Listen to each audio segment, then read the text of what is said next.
After the turn of the 19th century and the Industrial Revolution, a great many people immigrated to the United States from overseas. The boom of big business led to America being viewed as a land of opportunity for many, and in many ways it was.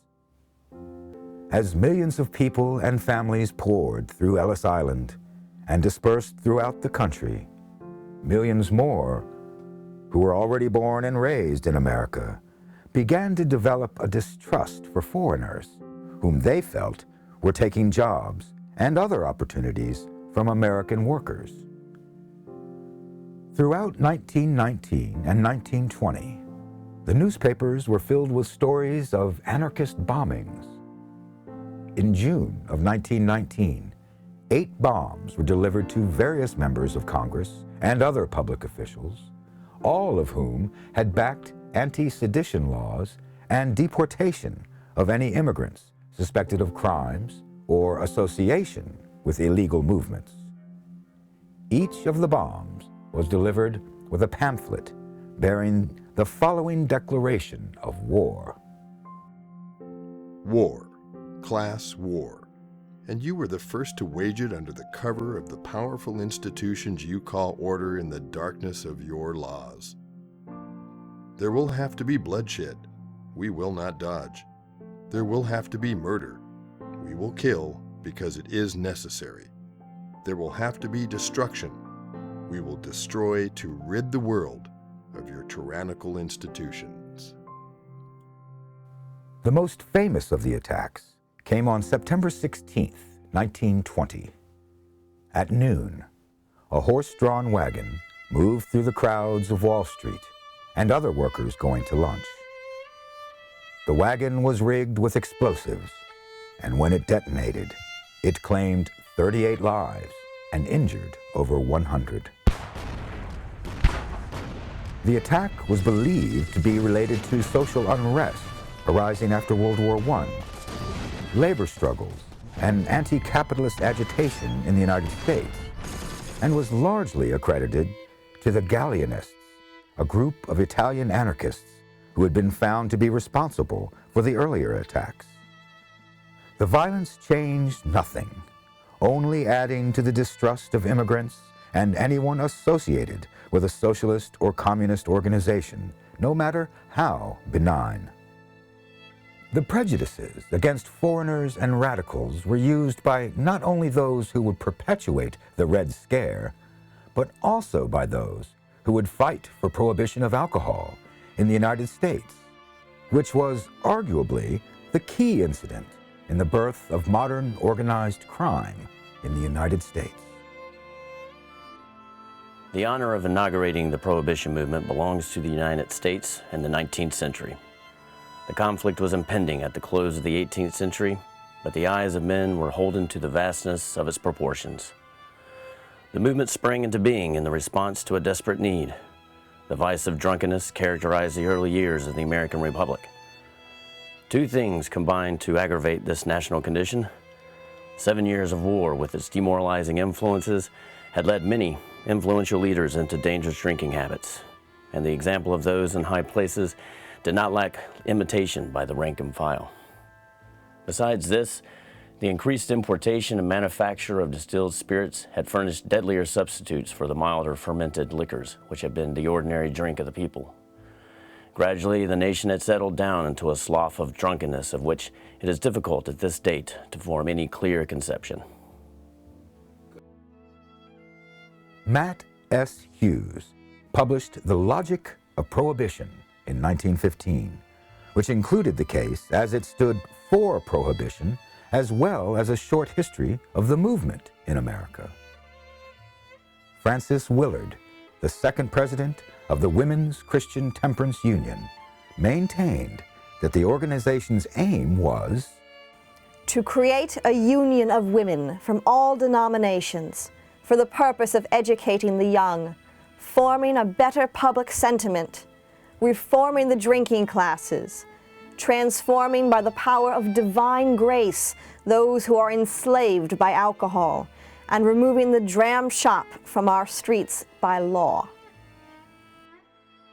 However, the organization's supposedly noble goals were often undermined by sentiments of open jealousy and distrust of immigrants and other minorities, a sentiment that was by no means unique to the WCTU.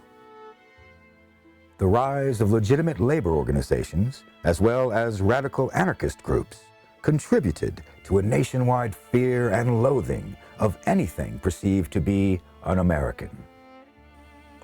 Alien illiterates rule our cities today. The saloon is their palace, and the toddy stick their scepter. It is not fair that they should vote. Hughes continued, in The Logic of Prohibition, to showcase studies and polls of public opinion in favor of prohibition in the United States, as well as attempts to debunk the wets, as those opposing prohibition were known.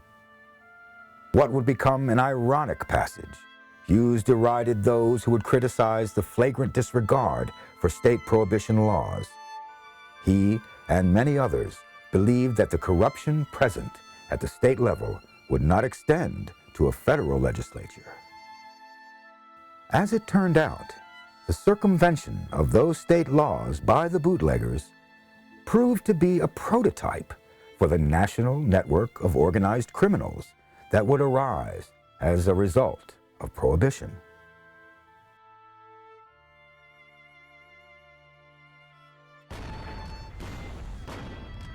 Did you ever hear a bullet whiz or dodge a hand grenade?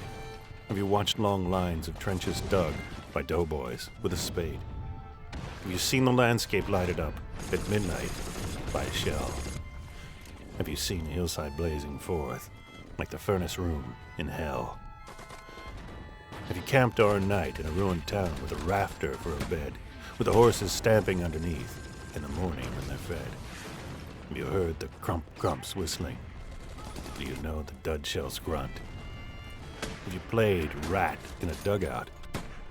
And surely you've seen the front. In their spare moments in World War I, in the trenches and other encampments, many American doughboys set their thoughts down in verse. They not only expounded upon the psychological and physical torture of the war itself, but comment can be found in these doughboy ballads on the state of the country they were fighting for. While the clash of ideals in America wore on, Europe was embroiled in what was then called the Great War.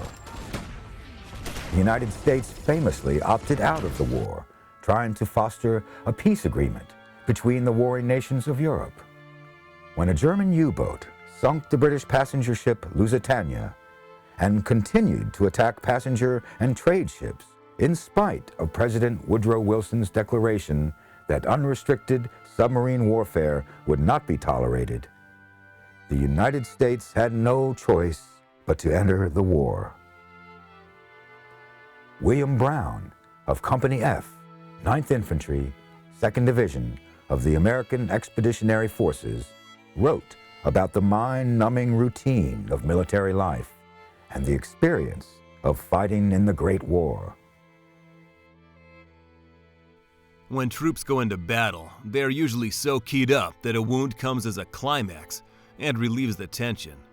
I have seen men, instantly killed by a bullet, retain exactly the crouching, sitting, or kneeling position they had when hit. Their muscles and nerves were so tense at the time that even death did not relieve the strain. The bodies would fall over at a touch, still retaining the same position. Boys with shattered legs begged their comrades to shoot them. I shall always remember how they pleaded. We passed one such in an advance one morning and retired that night by a different route. When we went by the same place the next morning, we found this same soldier dead with a bullet in his head. But we never knew whether he did it himself or whether some German patrol shot him in the night. His book, The Adventures of an American Doughboy, also detailed the horrific disarray of the senses and the emotions experienced on the battlefield. As our boys fought and died on the front to defend the freedom of America's European allies, civic groups and legislators back home still worked to bring prohibition to the Constitution of the United States, effectively lessening the freedoms back home. Another doughboy ballad weighed in upon the subject of prohibition. We're proud of you, old narrow mind, for hitting rock and rye. We're proud of you, old foggy, for voting the old state dry. You said you would be with us until the bitter end.